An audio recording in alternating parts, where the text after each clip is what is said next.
بسم اللہ الرحمن الرحیم۔ عزیز طلباء السلام علیکم ورحمۃ اللہ وبرکاتہ۔ عزیز طلباء، امید ہے کہ آپ کے مزاج بخیر ہوں گے، اللہ سب کو خیریت سے رکھے۔ آپ جانتے ہیں کہ آج ہمارا سبق نمبر 29 ہے اور جماعت نحم اردو کی غزل نمبر 2 جو حیدر علی آتش نے لکھی ہے وہ ہے، اور اس کی آج ہم انشاءاللہ بلند خوانی کریں گے۔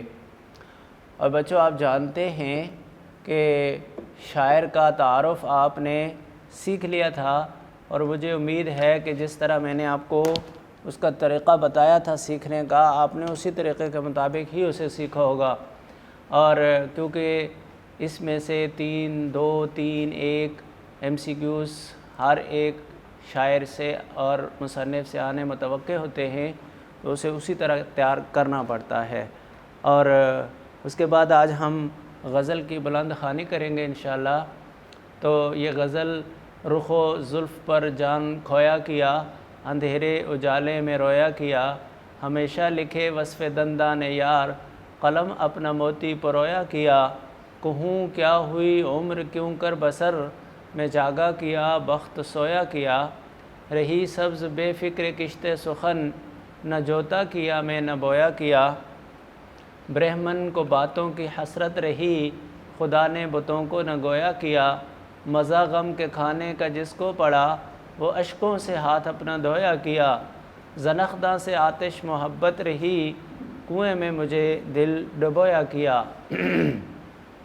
تو بچوں، ریڈنگ اور بلند خوانی کے حوالے سے میں نے آپ سے ایک بات کی تھی کہ اس کے 2 طریقے ہوتے ہیں نظم اور غزل کے، یا تو یہ کہ اسے ترنم سے پڑھا جائے جس طرح نعت خوان حضرات پڑھتے ہیں یا گانا گانے والے، لیکن ہر آدمی کے اندر وہ صلاحیت اور اس کی آواز وہ نہیں ہوتی۔ اور دوسرا طریقہ یہ ہے کہ شعر کو ذرا اس انداز میں پڑھ لیا جائے کہ وہ نثر سے مختلف ہو جائے، سننے والا سنتے ہی یہ محسوس کرے کہ یہ نثر نہیں پڑھی جا رہی بلکہ شعر پڑھا جا رہا ہے۔ تو پہلا شعر ہے، رخ و زلف پر جان کھویا کیا، اندھیرے اجالے میں رویا کیا۔ رخ کہتے ہیں بچوں چہرے کو، اور زلف کہتے ہیں بالوں کو۔ جان کھویا کیا، جان کھو دی، جان گنوا دی، اپنے آپ کو گنوا دیا۔ رخ چہرہ، زلف بال، جان کھویا کیا، اپنے آپ کو گنوا دیا۔ اندھیرے اجالے میں رویا کیا، رویا کیا روتا رہا۔ تو وزن شعری کی وجہ سے بھی بچوں روتا رہا، اس کو لکھا ہے رویا کیا۔ تو مفہوم یوں ہوگا کہ رخ و زلف پر جان کھویا کیا، اندھیرے اجالے میں رویا کیا۔ محبوب کے چہرے اور اس کے بالوں پر، اس کی زلفوں پر اپنی جان گنوا دی۔ گویا بے حقیقت ایک چیز کو بیان کر رہے ہیں کہ ایسی چیز جو بالکل بے حقیقت ہے، قبر میں جاتے ہی سب سے پہلے بال غائب اور اس کے بعد پھر چہرہ ختم۔ تو ایسی چیز پہ وہ کہتے ہیں کہ میں اپنی جان گنوا بیٹھا، اندھیرے اجالے میں رویا کیا، دن رات روتا رہا۔ تو بچوں، آپ نے حیدر علی آتش کے مختصر تعارف میں یہ پڑھا تھا کہ تصوف بھی ان کا موضوع سخن رہا۔ تو اس کا مطلب یہ ہوا کہ تصوف کے اپنانے والے اور جاننے والے بھی وہ تھے۔ تو آپ جانتے ہیں کہ جتنی بھی غزلیں، خاص طور پر غزلیں ہوتی ہیں، یہ یا تو کیونکہ غزل کہتے ہی کس کو ہے بچوں، عورتوں سے باتیں کرنا یا عورتوں کی باتیں کرنا۔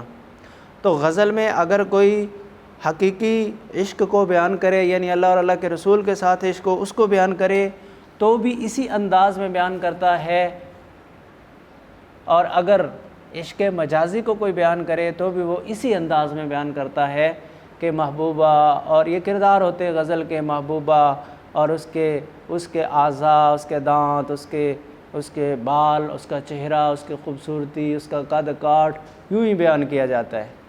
تو اگر ہم دونوں طرح سے اس غزل کی تشریح اور تفہیم کر سکتے ہیں، عشق حقیقی پر بھی محمول کر سکتے ہیں اور عشق مجازی پر بھی کر سکتے ہیں۔ تو اگر مجازی پر کریں تو مفہوم ہوگا، رخ و زلف پر جان کھویا کیا، اندھیرے اجالے میں رویا کیا، کہ میں اپنی محبوبہ کے چہرے اور اس کے بالوں پر میں نے اپنی جان گنوا دی، اور رات دن اس کے لیے روتا رہا، یعنی وہ مجھے مل نہ سکی۔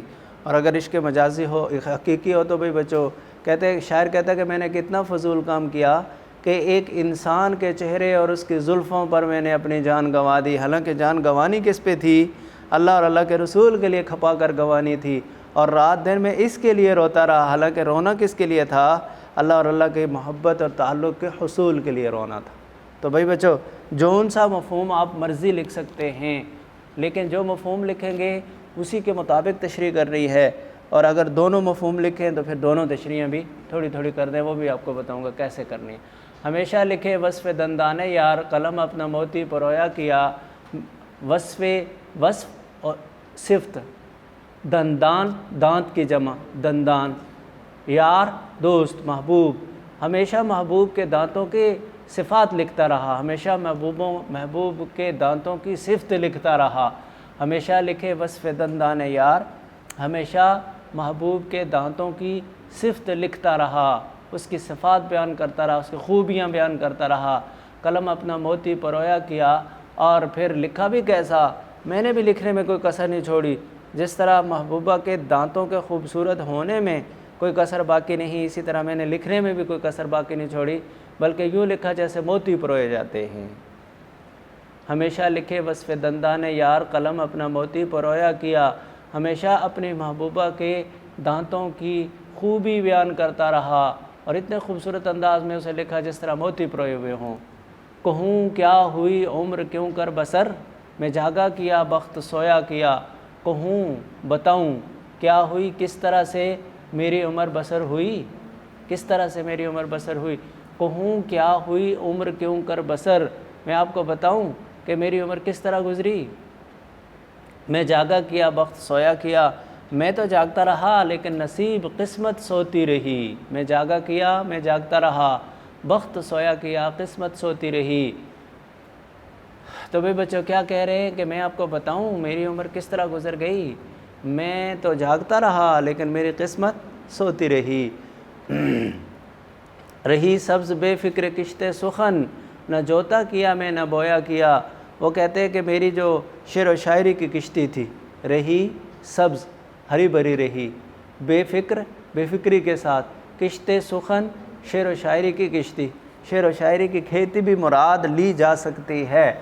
نہ جوتا کیا میں نہ بویا کیا، نہ میں نے ہل جوتا اور نہ میں نے بیج بویا۔ ہل جوتنا اور بیج بونا محنت سے کنایا ہے، یعنی میں نے محنت نہیں کی، اور اس کے باوجود میری جو شعر و شاعری کی کشتی ہے، شعر و شاعری کی کھیتی ہے، وہ سرسبز رہی۔ یعنی کہنے کا مطلب یہ ہے کہ یہ صلاحیت مجھے اللہ نے خدا داد دی ہوئی ہے، اس پر میں نے کوئی محنت کر کے اسے نہیں پروان چڑھایا، بلکہ میں نے کوئی محنت نہیں کی، کوئی توجہ نہیں دی، اس کے باوجود شعر و شاعری کا جو سلسلہ میرا تھا وہ خوب چلتا رہا۔ برہمن کو باتوں کی حسرت رہی، خدا نے بتوں کو نہ گویا کیا۔ برہمن ہندو پنڈت، بت پرست، برہمن کو باتوں کی حسرت رہی۔ برہمن ہر وقت اپنے بتوں کو پوجتے ہوئے یہ دل میں خواہش رکھتے تھے کہ کاش یہ بت ہم سے بولتے، ہم نے بارش والے بت سے بارش مانگی، وہ ہمیں بتاتا کہ ہاں اب بارش ہوگی یا نہیں ہوگی۔ ہم نے غم کو دور کرنے والے بت سے غم کو دور کرنے کی درخواست کی تو اسے بولنا چاہیے تھا، ہمیں بتانا چاہیے تھا کہ اب آپ کا غم دور ہوا یا نہیں ہوا۔ یہ ہے برہمن کو باتوں کی حسرت رہی۔ برہمن جو بتوں کے پجاری ہیں انہیں بتوں سے باتیں کرنے کی ہمیشہ چاہت رہی۔ خدا نے بتوں کو نہ گویا کیا، لیکن اللہ تعالیٰ نے بتوں کو کبھی بھی بات کرنے والا نہیں بنایا، گویا بات کرنے والا۔ تو بھائی بچہ وہ یہ کہہ رہے ہیں کہ بھائی یہ جو ہمارا محبوب ہے نا، یہ انہیں بتوں کی مانند ہے، جس طرح برہمن یعنی وہ بتوں کی پوجا کرنے والے جو پنڈت ہیں انہیں حسرت ہی رہی کہ یہ ہمارے ساتھ باتیں کریں۔ اسی طرح یہ کہتا ہے کہ ہر محب کو محبوب کے بارے میں بھی یہی شکایت رہتی ہے کہ یہ بھی ایک بت ہی ہے، نہ اس پہ کوئی اثر ہوتا ہے اور نہ یہ باتیں کرتا ہے۔ مزہ غم کے کھانے کا جس کو پڑا، وہ اشکوں سے ہاتھ اپنا دھویا کیا۔ کہتے ہیں بھائی یہ مزہ لذت کو کہتے ہیں، اشک کہتے ہیں، اشک کی جمع اشک آنسوؤں کو کہتے ہیں بچوں۔ ہاتھ دھویا کیا، ہاتھ دھونے کا دو مطلب ہے بھائی بچوں یہاں۔ ایک مطلب تو یہ ہے کہ اس کے آنسو ختم ہو گئے، جس آدمی کو غم کے کھانے کا مزہ لگ گیا، کیونکہ غم بھی کڑوا ہوتا ہے نا، غم کا کھانا بھی مزیدار نہیں ہوتا۔ جس طرح اس کی مثال سمجھ لو کہ جس طرح مرچ اگر کوئی آدمی پہلے پہل کھائے تو اسے خوب وہ تنگ کرے گا اور وہ خوب پریشان کرے گا، لیکن بار بار مرچیں کھانے والے کو اگرچہ مرچوں کی تلخی تو لگتی ہے لیکن وہ انہیں مزیدار لگتی ہے۔ اسی طرح یہ کہتا ہے کہ غم بھی کڑوا ہوتا ہے، لیکن غم کھانے کا جس کو مزہ لگ گیا وہ اشکوں سے ہاتھ اپنا دھویا کیا۔ یا تو یہ کہتا ہے کہ وہ رو کے اتنا روتا ہے بیچارہ کہ اب آنسو آنکھوں میں رہتے ہی نہیں ہیں، ہاتھ دھو بیٹھا، جس طرح کہتے ہیں فلاں چیز سے ہاتھ دھو بیٹھا۔ اور یا وہ یہ کہتا ہے کہ اتنے آنسو بہتے ہیں اس کے کہ وہ ان سے اپنے ہاتھ دھو سکتا ہے۔ مزہ غم کے کھانے کا جس کو پڑا، مزہ غم کھانے کا مزہ جس کو لگ گیا، وہ اشکوں سے ہاتھ اپنا دھویا کیا، پھر وہ کبھی نہیں روتا، پھر وہ اس سے مزے لیتا ہے۔ زنخداں سے آتش محبت رہی، کنویں میں مجھے دل ڈبویا کیا۔ زنخداں کہتے ہیں ٹھوڑی کے گڑھے کو، یہاں ٹھوڑی میں بعض لوگوں کے ایک گڑھ ایسا ہوتا ہے، اسے کہتے ہیں زنخداں۔ زنخداں سے آتش محبت رہی، اپنے محبوبہ کے ٹھوڑی کے گڑھے سے محبت رہی، اور وہ محبت مجھے بالکل ایسے ہی تھی جیسے کنویں میں دل ڈبو دوں۔ جس طرح کسی کو کنویں میں پھینک دو اور وہ وہاں ڈوب جائے اور نہ اس کے کوئی خیر خبر اور نہ بھلائی برائی کا پتہ، اسی طرح کہتے ہیں کہ میرا دل بھی اب گویا اس ٹھوڑی کے گڑھے میں اتنا ڈوبا کہ وہ بھی مجھ سے بے خبر اور میں اس سے بے خبر۔ تو کلیات آتش سے یہ غزل لی گئی ہے بھائی بچو۔ تو کیا مفہوم ہوا کہ رخ و زلف پر جان کھویا کیا، اندھیرے اجالے میں رویا کیا۔ محبوبہ کے چہرے اور اس کی زلف پر میں نے اپنی جان گنوا دی اور رات دن میں روتا رہا۔ ہمیشہ لکھے وصف دندانے یار، قلم اپنا موتی پرویا کیا۔ ہمیشہ اپنی محبوبہ کے دانتوں کی خوبی لکھتا رہا اور اتنی خوبصورتی سے لکھا جس طرح موتی پروئے جاتے ہیں۔ کہوں کیا ہوئی عمر کیوں کر بسر، میں جاگا کیا بخت سویا کیا۔ میں آپ کو کیا بتاؤں کہ میری عمر کیسے گزر گئی، میں تو جاگتا رہا لیکن میرا مقدر سوتا رہا۔ رہی سبز بے فکر کشت سخن، نہ جوتا کیا میں نہ بویا کیا۔ وہ کہتے ہیں بس ایک ہی کام میرا ہوا ہے خود از خود، وہ یہ شعر و شاعری والا تھا۔ شعر و شاعری کی جو میری کشتی ہے، یہ جو میری کھیتی ہے، یہ ہمیشہ سرسبز رہی، یعنی خوب جوبن پہ رہی۔ اس کے لیے حالانکہ میں نے محنت نہیں کی، گویا یہ خدا داد ہے۔ برہمن کو باتوں کی حسرت رہی، خدا نے بتوں کو نہ گویا کیا۔ وہ کہتے ہیں کہ ہاں میرا بھی حال وہی رہا، میں بھی اپنے محبوبہ کے لیے ترستا رہا، مجھے نہیں ملی۔ جس طرح برہمن بتوں کے پجاری ہندو، وہ ہمیشہ ان کے دل میں یہ چاہت ہوتی ہے کہ یہ بت ہم سے باتیں کریں، لیکن اللہ نے بتوں کو باتیں کرنے والا آج تک نہیں بنایا۔ مزہ غم کے کھانے کا جس کو پڑا، وہ اشکوں سے ہاتھ اپنا دھویا کیا۔ جو آدمی غم کھانے کا عادی ہو گیا، جس آدمی نے غم کھانے کی لذت کو بھانپ لیا، وہ کبھی پھر روتا نہیں ہے غموں سے۔ زنخداں سے آتش محبت رہی، کنویں میں مجھے دل ڈبویا کیا۔ محبوبہ کی ٹھوڑی کے گڑھے سے آتش نے محبت کی، اور یہ بالکل ایسا ہی ہے جیسے کسی کو کنویں میں ڈبو دیا جائے، اسی طرح گویا اپنے دل کو بھی اس ٹھوڑی کے گڑھے میں ڈبو دیا، نہ اس کی خیر خبر اور نہ اس کی بھلائی برائی کا پتہ۔ تو بچوں الفاظ مشکل تو اس میں کم ہیں اور مفہوم آپ کو بتا دیا، تو آپ نے ایک تو یہ کرنا ہے کہ اس کے مفہوم کو ذہن نشین کرنا ہے، اور دوسرا یہ کام کرنا ہے کہ ذرا آپ کوشش یہ کیجیے گا کہ اگر ہم اس کو عشق حقیقی پر محمول کریں تو کس طرح تشریح کریں گے، اور عشق مجازی پر محمول کریں تو اس کو کس طرح اس کی تشریح کریں گے۔ کل انشاءاللہ آپ کو تشریح کا طریقہ بتاؤں گا، اور بطور نمونے کے کچھ تشریح کر کے بھی بتاؤں گا، تو پھر آپ کو اندازہ ہو جائے گا اس بات کا کہ جو ہم نے سوچا تھا وہ کتنا ٹھیک تھا اور کتنا ٹھیک نہیں تھا۔